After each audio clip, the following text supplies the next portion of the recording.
दोस्तों नमस्कार। मैं डॉक्टर के एन दिनेश, समाजशास्त्री विभाग, कल्याण स्नातकोत्तर महाविद्यालय, आप सभी का इस वीडियो लेक्चर में स्वागत करता हूं। आज का विषय है घटना क्रिया विज्ञान अर्थात फिनोमेनोलॉजी।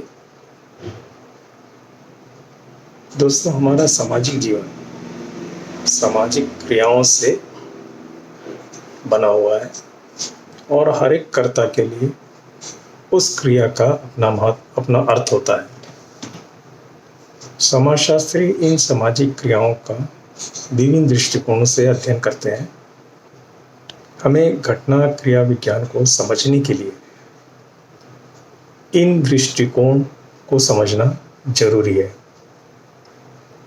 दोस्तों, 1838 में अगस्त कांट ने समाजशास्त्र का नाम दिया, इसे ऐसे विज्ञान के रूप में परिभाषित किया जो सामाजिक घटनाओं का वैज्ञानिक दृष्टिकोण से अध्ययन करे, जिसमें वस्तुनिष्ठता हो। इन सभी क्लासिकल थ्योरीज को हम पॉजिटिविस्ट थ्योरीज के नाम से जानते हैं, जिसमें अगस्ट कांट और इमानुएल दुर्खीम, कार्ल मार्क्स आदि हैं, जिन्होंने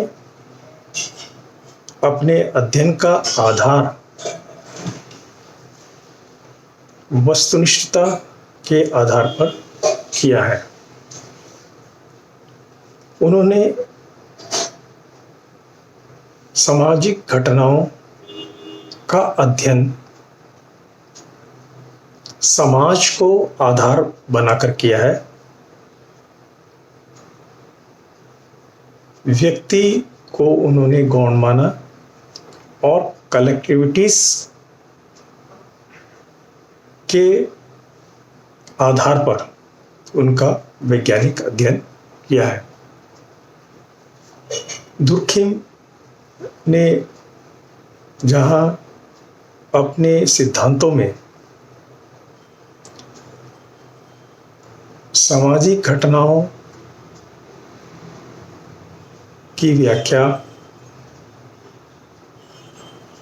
सामाजिक आधार पर की है, उनके आत्महत्या का सिद्धांत, जिसमें उन्होंने आत्महत्या को सामाजिक कारक माना है,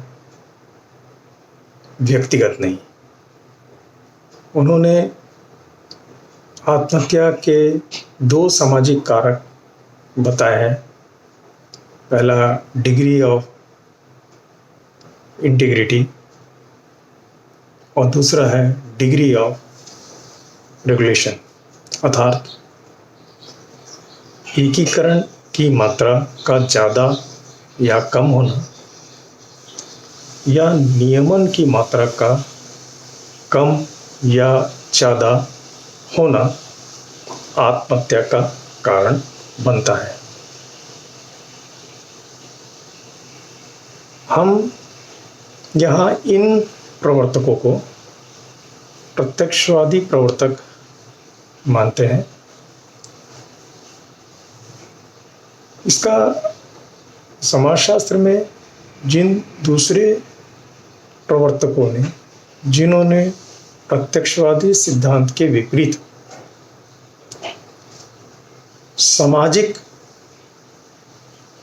कारकों या सामूहिकता को आधार न मानकर व्यक्तिगत अनुभवों को आधार मानकर सामाजिक घटनाओं का विश्लेषण किया है, उनमें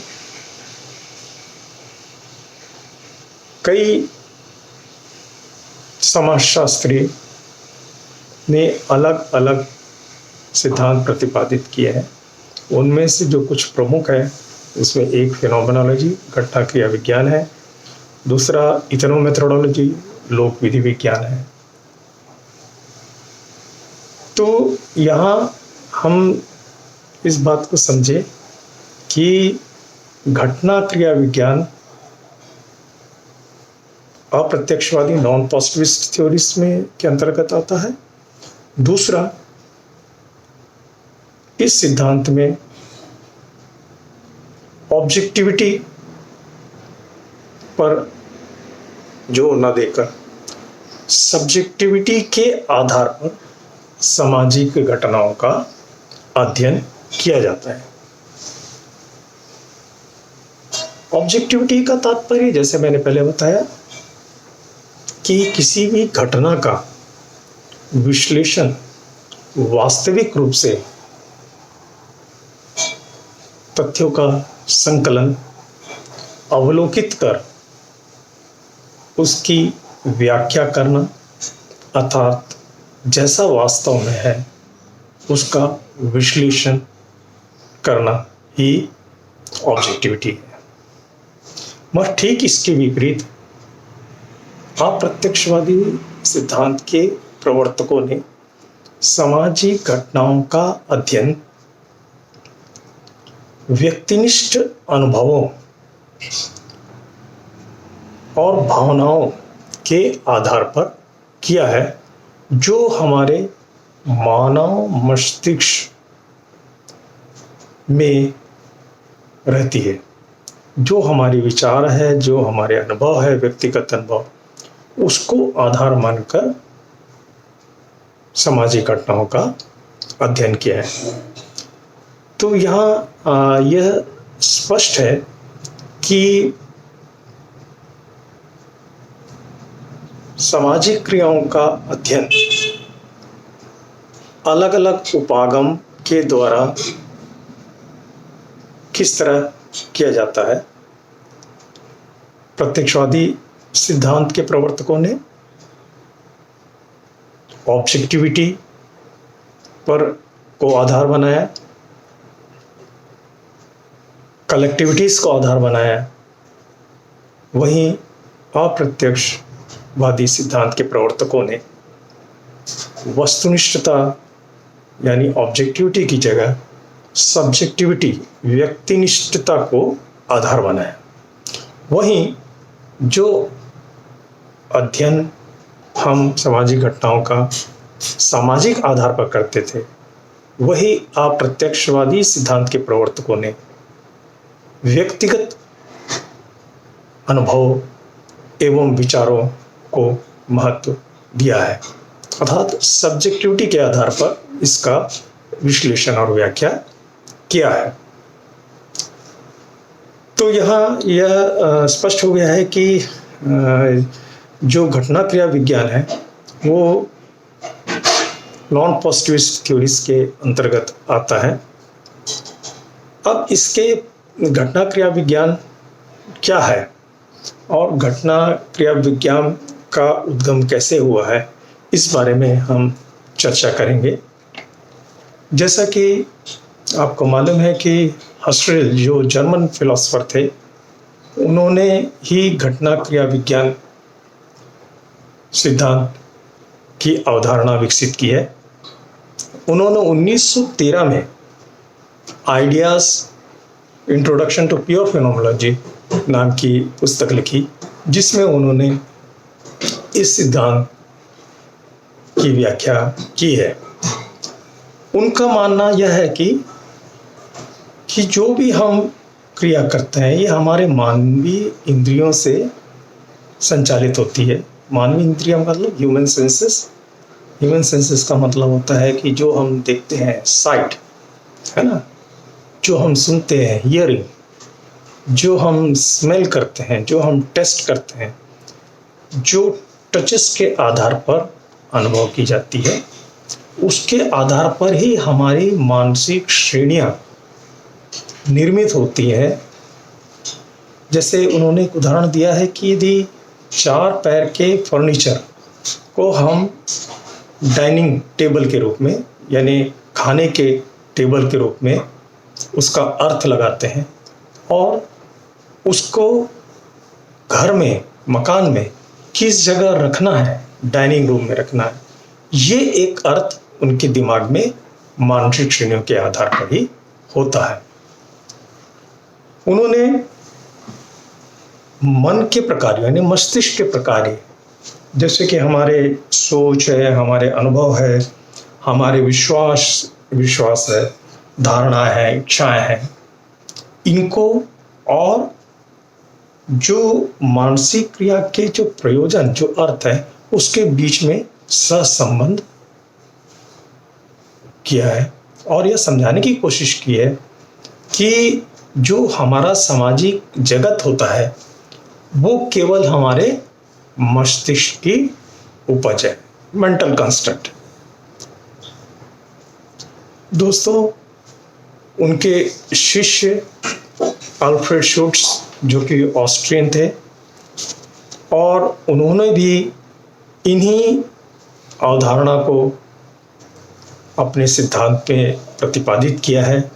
और उन्होंने ये कहा है कि हमें यदि सामाजिक संसार को समझना है, इस सामाजिक संसार को समझने के लिए हमें उस वस्तु या घटना के लिए जो मानसिक श्रेणियाँ हैं एवं अवधारणाएं जो उपयोग में लाते हैं वो हमारे लिए ही केवल विशिष्ट नहीं है, बल्कि उन वस्तुओं या घटनाओं का जो अर्थ होता है हम उसे दूसरे लोगों से भी साझा करते हैं और इसी तरह हमारा लाइफ वर्ल्ड तैयार होता है। उन्होंने 3 तरीके से इस अवधारणा को समझाने की कोशिश की है। एक पहला जो है वो है लाइफ वर्ल्ड, जिसे हम जीव जगत कहते हैं। दूसरा जो है उन्होंने कहा है नेचुरल एटीट्यूड, यानी जो हमारी स्वाभाविक प्रवृत्ति है। और तीसरा उन्होंने कहा है इंटरसब्जेक्टिविटी, यानी अंतर व्यक्ति निष्ठा। इन 3 तरीकों से इन्होंने इसको समझाने की कोशिश किया है। जीव जगत यानी लाइफ वर्ल्ड का मतलब ये होता है कि जो समस्त जो वास्तविक या तात्कालिक अनुभव, जो क्रियाकलाप और संबंध है जो हमारे सामूहिक जीवन को बनाता है, उसको उन्होंने जीव जगत यानी लाइफ वर्ल्ड कहा है।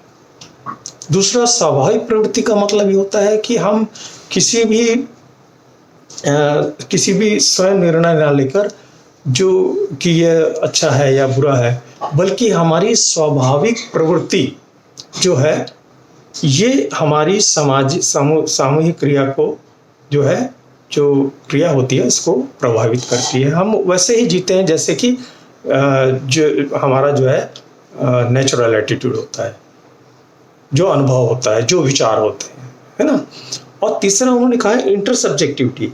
इंटरसब्जेक्टिविटी का तात्पर्य यह है कि किसी भी वस्तु के बारे में या घटना के बारे में सामान्य सहमति होना। यानी कहने का मतलब यह है कि हम यदि कोई एक सेब का पिक्चर बनाए, एप्पल का, और उसके बारे में यदि हम उसका अर्थ यदि हम ये करें तो हमें इसको परिभाषित करें तो सभी लोगों की सामान्य सहमति होती है कि यह एप्पल ही है। इसका मतलब अर्थबोध जो है वो सामान्य होता है। तो इंटरसब्जेक्टिविटी का यही मतलब होता है कि जो भी मानव के जो अनुभव होते हैं, जो विचार होते हैं, ये समाज में ये सामान्य अर्थबोध जो होता है वो सामान्य होता है।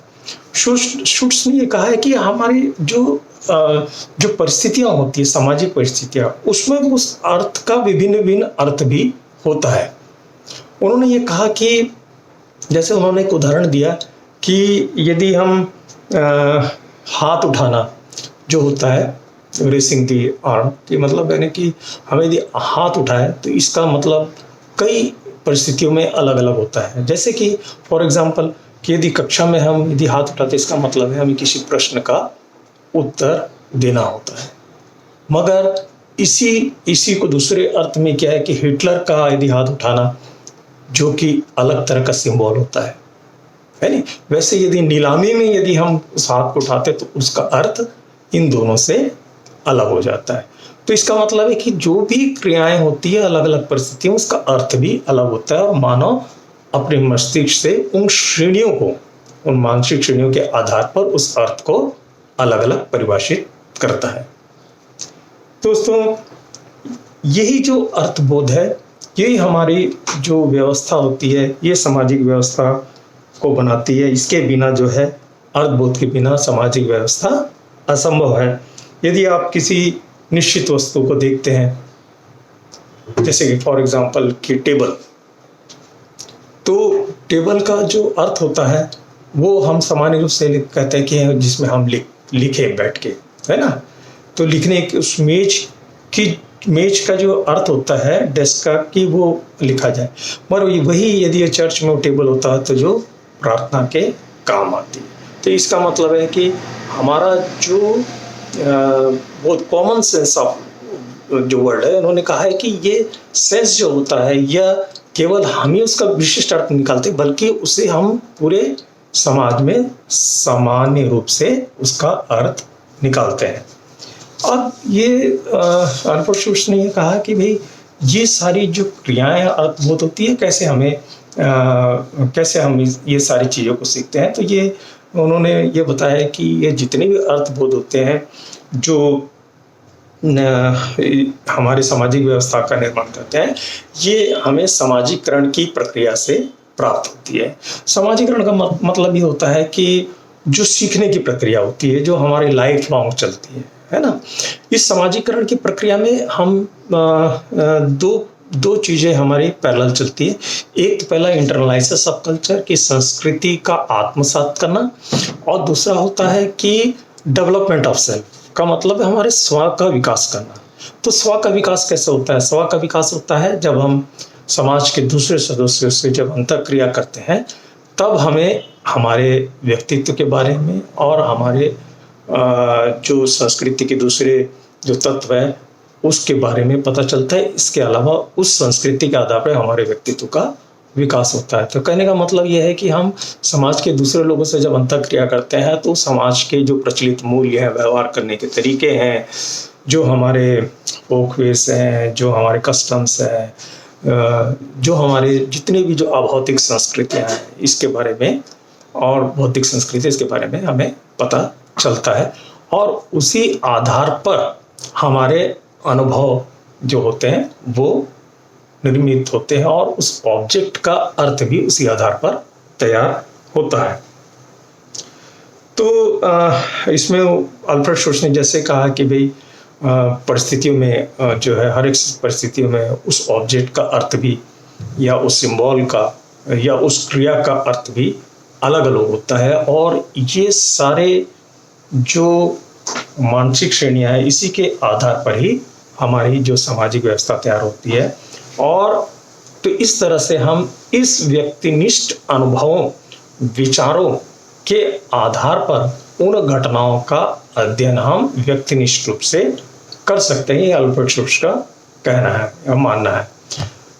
दोस्तों, संक्षेप में मैंने इस सब को आपको समझाने की कोशिश की है। सार में मैं यही कहना चाहता हूँ कि घटना क्रिया विज्ञान सारे विज्ञानों से जो दूसरे जो अप्रोचेस हैं उससे अलग इसलिए है क्योंकि प्रत्यक्षवादी जो सिद्धांत के लोगों ने मुख्य रूप से वस्तुनिष्ठता पर जोर दिया है कि जो वास्तव में हो, जो तटस्थ अवलोकन के द्वारा जो तथ्यों का विश्लेषण और परीक्षण करके जिस घटनाओं की व्याख्या की जा सके, वहीं जो व्यक्तिनिष्ठ जो व्यवहार व्यक्तिनिष्ठता के आधार पर हम जो सामाजिक क्रियाओं का अध्ययन करते हैं वो उसी के अंतर्गत घटना क्रिया विज्ञान आता है। और जो हर्शल और अल्फ्रेड शुट्ज़ ने भी जो व्याख्याएं की है उससे भी ये पता चलता है कि ये जो हमारे जो मानसिक जो क्रियाएं जो हमारे जो क्रियाएं होती हैं, जो मेंटल फंक्शंस होते हैं, जिसमें हमारे फीलिंग्स हैं, जो हमारे जो है एक्सपीरियंसेस है, उनके आधार पर ही हम उन घटनाओं का अध्ययन कर सकते हैं। तो इसके लिए जो विभिन्न पद्धतियां जो है वो इसके अंतर्गत घटना क्रिया विज्ञान के अंतर्गत जो है वो बनाई गई है। मुख्य रूप से हम यदि देखा जाए तो जो एंथ्रोपोलॉजिस्ट जो होते हैं, ये मेलनोस्की है और रेटल ब्राउन वगैरह है, उन्होंने सहभागी अवलोकन के द्वारा जो है इन जो क्रियाओं का जो अध्ययन है वो उन्होंने किया है। और इस तरह से हम घटना क्रिया विज्ञान को समझ सकते हैं।